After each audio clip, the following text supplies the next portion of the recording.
Buen día, yo soy Micaela Gutiérrez y vamos a hablar de beta bloqueantes. ¿Cuál es la definición de los beta bloqueantes o bloqueadores beta? Son antagonistas adrenérgicos. Se unen selectivamente a los adrenoceptores, lo que produce un antagonismo competitivo y reversible de los efectos de la estimulación adrenérgica en distintos órganos. O sea que su efecto farmacológico justamente va por lo que es la respuesta provocada al bloquear el receptor que es estimulado normalmente por el tono simpático. Los beta bloqueantes ejercen un efecto relativamente leve sobre la frecuencia y la contractilidad cardíaca en un individuo que está en reposo, pero sí lo disminuyen, sobre todo cuando se activa el sistema nervioso simpático, es decir, en aquellos momentos en los que una persona está haciendo ejercicio o está bajo alguna situación de estrés. El mecanismo de acción. Bueno, hay 3 subtipos de receptores beta. Estos receptores adrenérgicos beta pueden ser, este es el beta 1, este es el beta 2 y este es el beta 3. ¿Sí? Si uno entiende el mecanismo de acción, es más fácil entender para qué uno lo da, o sea, cuáles son las indicaciones médicas. Cualquiera de ellos está asociado a lo que es una proteína G. Existen distintos tipos de proteína G, dentro de los cuales las involucradas van a ser la GS, que es la estimuladora, y la GI, que es la inhibidora. Cuando normalmente llega un estímulo, como podría ser la adrenalina, a un receptor como el beta 1, lo que sucede es de que la parte de la proteína GS acopla todas sus partes, todos sus componentes, y cuando se acopla, lo que hace es hidrolizar energía, termina formando lo que es AMP cíclico. El AMP cíclico lo que hace es actuar estimulando a la fosfoquinasa A, que la fosfoquinasa A tiene múltiples funciones. Una de ellas, por ejemplo, es abrir los canales lentos de calcio, ingresa el calcio y también estimula a los del retículo sarcoplásmico, entonces aumenta las concentraciones de calcio dentro de la célula, y eso, por ejemplo, estimula la contracción cardíaca. A su vez, en patologías como por ejemplo la insuficiencia cardíaca, este estímulo mantenido en el tiempo lo que hace es estimular a que este calcio, también asociado a la calmodulina, generen su activación, y esto desencadena la apoptosis. La apoptosis, o sea, que genera la afectación cardíaca de la insuficiencia cardíaca. Esto sería cuando se activa lo que es el beta 1. Si se activa lo que es el beta 2 o el beta 3, que están asociados a la proteína GI, la proteína GI tiene otro mecanismo en el cual, cuando son activados, lo que generan es la activación justamente de otros mecanismos intracelulares que decantan en, por ejemplo, disminuir la apoptosis y disminuir el remodelado cardíaco, los cuales son cardioprotectores. Es la estimulación continua del beta 2 conlleva a esto, ¿cierto? Y también lo sería el beta 3. Muchas veces te dice que cuando vos, esto sería el funcionamiento normal, pero si vos estás usando un beta bloqueante y estás bloqueando, valga la redundancia, el beta 1, el estímulo que ya no tenés en el beta 1, pero que sí va a quedar en el resto de los receptores, cuando son sobre todo selectivos, o sea, tenés los beneficios por este lado de bloquearlo en determinadas situaciones, y estos generan, o sea, van a estar mayoritariamente siendo estimulados. Por lo tanto, bloqueas el beta 1, pero seguís teniendo respuesta de los otros dos receptores. Entonces, el beneficio es que todo lo que yo les acabo de decir a nivel del beta 1 aumentaría la contractilidad, la frecuencia cardíaca, disminuiría, y en simultáneo vos tendrías menos apoptosis y menos remodelado cardíaco. Que básicamente esa es la base de lo que sería el beneficio que se busca cuando se indican los beta bloqueantes. Lo que decíamos recién, la fosfoquinasa A tiene múltiples funciones. Actúa sobre los canales L, que están en la membrana del miocito, generando aumento de las concentraciones de calcio. Al aumentar, aumenta la contractilidad y aumenta la frecuencia, actuando sobre todo sobre el nódulo del nodo de conducción a través del nodo auriculoventricular, o sea, a través de la conducción nodo auriculoventricular. La troponina I también acelera la interacción entre la actina y la mioxina, a su vez todo mediado por la TPasa. y así se incrementa lo que es el calcio intracelular y aumenta el lucitopismo. Y en la musculatura lisa lo que sucede es que aumenta la incorporación del calcio retículo sarcoplásmico y hay mayor relajación celular. Y por último, a nivel hepático y muscular, estimula la glucogenólisis, disminuye la síntesis de glucólisis y aumenta la glucemia. Que esto es muy importante cuando tengamos las indicaciones, porque tenemos que ver que nosotros, por ejemplo, en nuestra práctica diaria tenemos un montón de pacientes que son diabéticos. Aumentar la glucemia no es algo que querramos hacer. Por lo tanto, una vez que conocemos el mecanismo, podemos decir que la función, cuando vos tenés los distintos tipos de receptores beta, son, si tenés el beta 1, el beta 2 o el beta 3, si es asociado a GS, vas a tener aumento del inotropismo, del cronotropismo, acorta el PR y acelera lo que es la frecuencia cardíaca, aumento de la secreción de renina a nivel de las células juxtaglomerulares de la nefrona, la liberación de hormona antidiurética, estimula la lipólisis y estimula la apoptosis. Cuando es a nivel de los receptores beta 2, vamos a tener vasodilatación arteriovenosa, broncodilatación. ¿Por qué? Porque estos receptores no solo, o sea, por ejemplo, la broncodilatación, este receptor no solo se encuentra a nivel cardíaco, sino que también lo podés encontrar en otro tejido como el tejido pulmonar. La relajación intestinal y uterina, porque el receptor también se encuentra en esos tejidos, estimula la glucogenólisis, la gluconeogénesis, la liberación de adrenalina y de insulina y de glucagón. Y a nivel de los beta 3 es más o menos similar, pero la liberación también lo hace a través de actuando en el metabolismo del óxido nítrico. Entonces, el beta bloqueante lo que tenemos es que se fija al receptor beta adrenérgico e impide la activación de lo que decíamos recién, la cascada de señalización a partir de la activación de la proteína GS. Así reduce entonces los niveles del AMP cíclico e inhibe la activación de la proteína quinasa A y la fosforilación de las proteínas. ¿Cómo se clasifican los beta bloqueantes? Los beta bloqueantes pueden ser no selectivos, que bloquean al receptor beta 1 y beta 2, o selectivos o cardioselectivos, que también se le dice, porque a bajas dosis son específicos para bloquear los beta 1. La selectividad que tiene es dosis dependiente, porque si vos aumentás la dosis ya empieza a actuar sobre el resto de los receptores. O pueden ser mixtos, que son aquellos que actúan sobre los alfa y los beta adrenérgicos. ¿Cuáles son? Por ejemplo, acá dentro de esta clasificación van a ver que tenemos varios que nosotros en nuestra práctica diaria no los utilizamos. Dentro de los beta 1 y los beta 2 tenemos, por ejemplo, el propanolol, el timolol, que el timolol lo vemos mucho en las gotas oculares en varios de nuestros pacientes.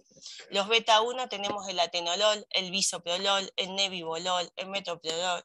Y dentro de estos que decimos que son mixtos porque actúan sobre los alfa y los beta, tenemos el carvedilol y el labetalol. Acá abajo escribí exactamente lo mismo que les dije recién. La selectividad depende de la dosis y disminuye o desaparece cuando se utilizan dosis mayores. O sea, pierde la capacidad de ser tan selectivo y empieza a actuar sobre distintos receptores. Existen bloqueantes beta que pueden tener una débil respuesta agonista. ¿Qué significa?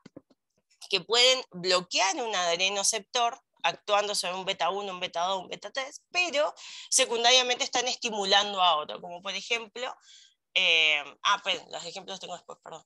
Eso se llama actividad simpático-mimética intrínseca. Y también tenés algunos otros beta bloqueantes que tienen actividad vasodilatadora periférica porque bloquean al alfa 1 como el carvedilol o el beta, o son agonistas del beta 2 como el celiprolol, o mediante mecanismos independientes del bloqueo de los receptores, como por ejemplo el nebivolol, que lo hace por un mecanismo distinto. Otra cosa muy importante para poder indicar estos fármacos es entender cuál es la farmacocinética que tienen, porque eso nos permite determinar cuál es su vida media, cuál es su metabolismo, si son lipolíticos, hidrofílicos. Los fármacos que sean lipolíticos son, por ejemplo, el metoprolol, el propanolol o el timolol. Estos tienen la capacidad de que se absorben por completo en el tracto gastrointestinal, se metabolizan en el intestino y en el hígado, o sea que tienen primer paso hepático, por lo cual su disponibilidad es baja. Están disponibles dentro del 10 a 30%. su vida de eliminación es de 1 a 5 horas y pueden penetrar con facilidad el sistema nervioso central, o sea, porque atraviesan la barrera hematoencefálica, como por ejemplo el carvedilol o el nebivolol. Tenemos otros que, por ejemplo, son hidrofílicos, como el atenolol o el esmolol, que se absorben pero de forma incompleta a nivel digestivo, se eliminan por riñón. Hay algunos que pueden ser modificados y hay otros que no, como por ejemplo el bisoprolol, que tiene un metabolismo intermedio. Su vida media, por lo tanto, es más larga, duran entre 6 a 24 horas y no interactúan con otros fármacos que se metabolicen por el hígado, justamente porque estos van por la vía renal. ¿Cuál es el tema? En estos pacientes hay que contextualizar siempre el hecho de que si se eliminan renalmente y nosotros tenemos un paciente que tiene insuficiencia renal, no sería por ahí el más indicado, o tener que tener en cuenta que su disponibilidad en sangre va a ser mayor. Acá en el cuadro tenemos, por ejemplo, el atenolol, el carvedilol, el bisoprolol, el labetalol, el nebivolol, el propanolol, el sotalol y el timolol. Y tenemos la biodisponibilidad que tienen. La del nebivolol es una de las más altas junto con el sotalol. La unión que tienen a proteínas, justamente dependiendo de estas dos ¿cómo se llama?, características de cada uno de ellos, cuáles pasan la barrera hematoencefálica, cuál es la semivida que tienen, si se metabolizan o no previamente y si requieren de metabolitos activos para poder llevar a cabo su función. A su vez, otra forma también de clasificarlos es viendo justamente cuáles son antagonistas de receptores alfa y beta, que era este grupo mixto que hablábamos antes. Nosotros tenemos fármacos que utilizamos mucho, sobre todo en urgencias hipertensivas o emergencias hipertensivas, como por ejemplo el labetalol. El labetalol es un antagonista beta 1, beta 2 y alfa 1. A nivel de los alfa 1 los bloquea, entonces disminuye, genera más que nada lo que es vasodilatación, disminuye lo que es el retorno venoso sin afectar lo que es el gasto cardíaco. No genera una taquicardia refleja de este mismo procedimiento porque también bloquea los receptores beta. Pero ¿cuál es un efecto adverso que tiene? La hepatotoxicidad. Y es algo que hay que ir dosándolo cuando uno lo está utilizando.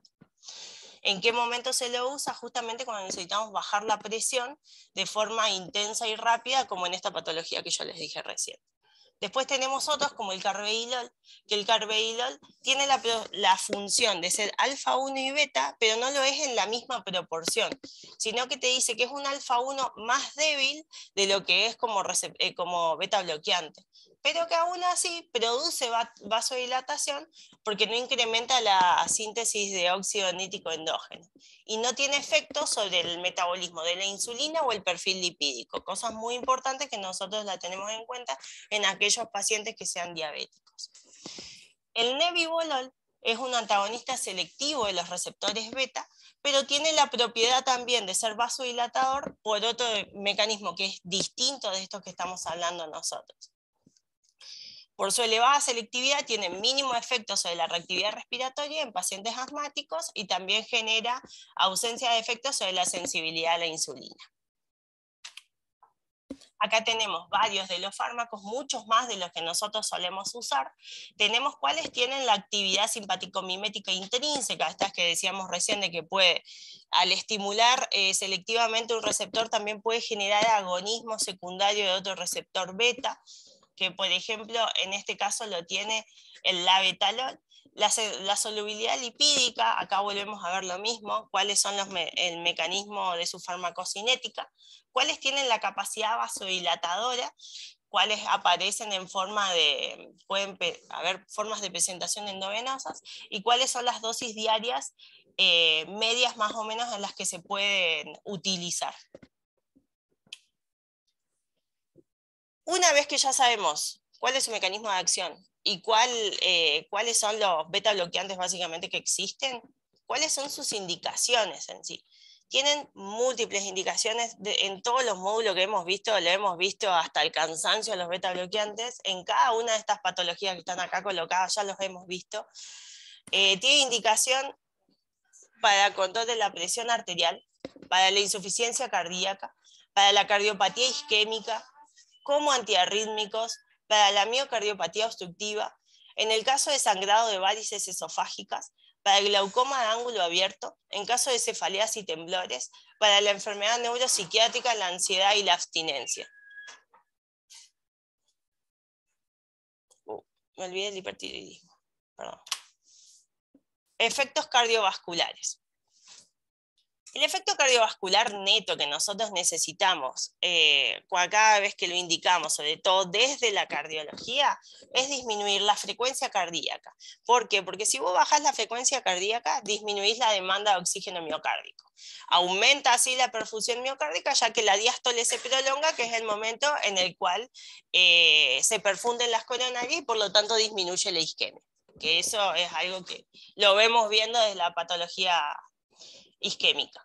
Al inhibir la activación neurohormonal, ya que el bloqueo de los adenoceptores beta inhibe la liberación de renina por las células del riñón y las paredes sinápticas beta no liberan noradrenalina, también actúan benéficamente en estas patologías. A su vez también inhibe la hipertrofia, la fibrosis y el remodelado ventricular en el infarto de miocardio, bloquea la necrosis y la apoptosis cardíaca producida por las catecolaminas, lo que progresa en los casos de insuficiencia cardíaca.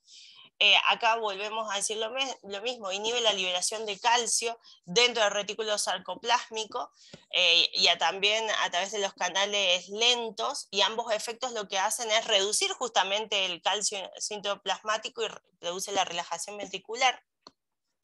Aumenta la densidad de los receptores beta-adrenérgicos cardíacos, lo que mejora la respuesta hemodinámica a los catecolaminas circulantes y los beta-agonistas dopamina o dobutamina en el caso que nosotros lo requiramos, pero no todos ellos. Por ejemplo, el carbe no lo hace, pero en determinados momentos es benéfico tenerlo circulando.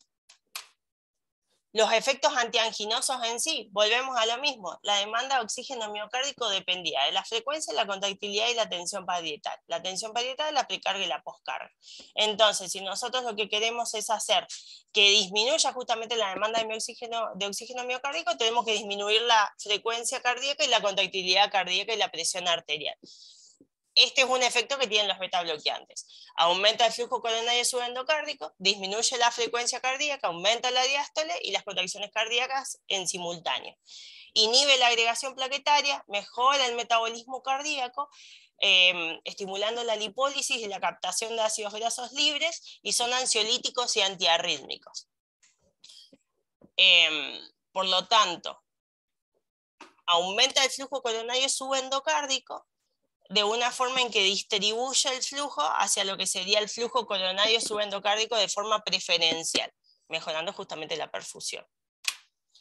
El efecto antiarrítmico es que a nivel de nodo sinusal suprimen la frecuencia cardíaca, o sea, disminuyen la frecuencia de descarga, de estimulación, y a su vez también suprimen lo que sean los marcapasos ectópicos y los postpotenciales tempranos y tardíos, porque disminuyen la velocidad de conducción y prolongan el periodo refractario efectivo. O sea que si vos tenés algún mecanismo de reentrada, no deja que ingrese al mecanismo de por sí de la despolarización de las células. Acá te dice en el miocardio que está isquémico, que es el que tiene mayor riesgo de generar una arritmia, suprime el automatismo ectópico de vuelta, prolonga de forma homogénea lo que es la duración del potencial de acción y el periodo refractario efectivo, suprime las arritmias por reentrada, aumenta el flujo sanguíneo subendocárdico, por esto que hablábamos antes, lo mismo con el metabolismo, aumenta el umbral de la FB y bloquea la hipopotasemia en aquellos casos de cardiopatía isquémica postinfarto exactamente, que ese es otro mecanismo por el cual se puede generar todo un trastorno electrolítico que te lleve a la arritmia. Dijimos que estos receptores no solo estaban en lo que es el tejido cardíaco o cardiovascular, sino que también lo tenemos en otros órganos. El efecto bronquial neto que tiene es reduce el tono broncodilatador, predomina el broncoconstrictor alfa-adrenérgico y colinérgico, aumenta la resistencia bronquial. ¿En quiénes? Sobre todo los que tienen EPOC. Los metabólicos y hormonales. Específicamente, ¿qué hace? La liberación de insulina la estimula normalmente las catecolaminas de los receptores beta 2. No genera aparición de diabetes, pero reduce la tolerancia a la glucosa en aquellos que sean diabéticos. Los receptores betados participan en la liberación de glucosa por el hígado, lo que genera mayor dificultad en la recuperación de la glucemia en aquellos pacientes diabéticos que utilizan insulina y por lo tanto el riesgo puede ser una hipoglucemia severa. Bloquean la liberación de ácidos grasos libres, inhiben la lipólisis y pueden aumentar los triglicéridos y disminuir el colesterol HDL, que justamente es lo que nosotros queremos, es lo contrario, porque no queremos bajar el HDL, sí disminuir el colesterol. Disminuye la incorporación del potasio a las células musculares esqueléticas, por lo tanto es importante para prevenir las arritmias durante el infarto. El estímulo beta adrenérgico genera la entrada de potasio a la célula, entonces vos tenés que hacer lo contrario justamente para no tener la arritmia. Y otros efectos que tienen, vimos por ejemplo el timolol que actúa sobre la presión intraocular, actuando sobre los receptores beta-2, reduciendo la presión intraocular. Sino otra, por ejemplo, es la acción que tienen sobre el músculo esquelético, disminuyendo lo que son los temblores esenciales. Efectos adversos de estos fármacos. Podemos tener justamente hipotensión, bradicardia, bloqueos de primero, segundo, tercer grado, insuficiencia cardíaca. En el World Parkinson White, los beta bloqueantes lo que hacen es deprimir el nodo auriculoventricular y casi no tocan la vía accesoria. Pero entonces, si el cuadro vos tenés una fibrilación auricular y pasa igual el estímulo, aún puede aumentar la conducción anterograda a través de la vía accesoria que no está bloqueado y por lo tanto puede desencadenar una frecuencia en una fibrilación ventricular. Broncoespasmo, más marcado, ya dijimos, en estos pacientes que tienen patología respiratoria de base y que están tratados con un beta bloqueante que no es selectivo. Por aumento del tono vascular puede haber claudicación, calambres, frío, cansancio en las extremidades. Por modificar el metabolismo de la glucemia puede haber afectación hepática, justamente por todo el metabolismo que tiene en ese punto las glucemias y generar hipoglucemia también. Metabólico ya lo dijimos, a nivel del sistema nervioso central, aquellos que atraviesan la barrera hematoencefálica pueden generar trastornos como por ejemplo insomnio, parestesias, cefalea, fatiga, depresión, cansancio, mareo, pesadillas. Digestivos, generales como náuseas, vómitos, diarrea, estreñimiento, e impotencia, siendo menor en aquellos que sean selectivos o carvedilol y que no aparece porque actúa, ya dije, de otra forma, como el nebivolol. Existe el síndrome de retirada, que lo tenemos que tener en cuenta para no sacar de una lo que son los beta bloqueantes, sobre todo en aquellos pacientes que son hipertensos, porque aparece más que nada en ellos, y genera una hipertensión, taquicardia, o sea, más que nada, se me fue la palabra. Es como hiperreactiva, digamos. Aumenta mucho la frecuencia cardíaca. Diaforesis, ansiedad y temblor en pacientes que tienen cardiopatía isquémica puede producir angina o infarto de miocardio. ¿Y por qué se produce? Por un estado de hiperactividad simpática, por una hipersensibilidad al aumento del número de receptores de beta adrenoceptores producido por el bloqueo sostenido. Una vez que como que deja de recibir el beta bloqueante, los receptores se liberan y eso genera una estimulación mucho más fuerte de lo que lo haría si no hubieran recibido los beta bloqueantes previamente. Se recomienda suspender la medicación de forma progresiva manteniendo al paciente en reposo. ¿Qué contraindicaciones existen de estos fármacos? Tenemos absolutas y relativas. Aquellas que son absolutas son, por ejemplo, la bradicardia con una frecuencia menor de 45 latidos por minuto, asma o EPOC que sea grave, un bloqueo AB de segundo o tercer grado, la insuficiencia cardíaca descompensada, sobre todo en aquellos que requieran drogas endovenosas como inotrópicos u otro tipo de fármacos y que estén chocados, y la hipotensión con una presión arterial sistólica menor a 90 milímetros de mercurio. Las relativas son la enfermedad arterial periférica, hay que contextualizar bien al paciente, síndrome metabólico, intolerancia a la glucosa, y otra de las relativas, que me olvidé de ponerla, después se la agrego, es el bloqueo AB de primer grado. Muchas gracias.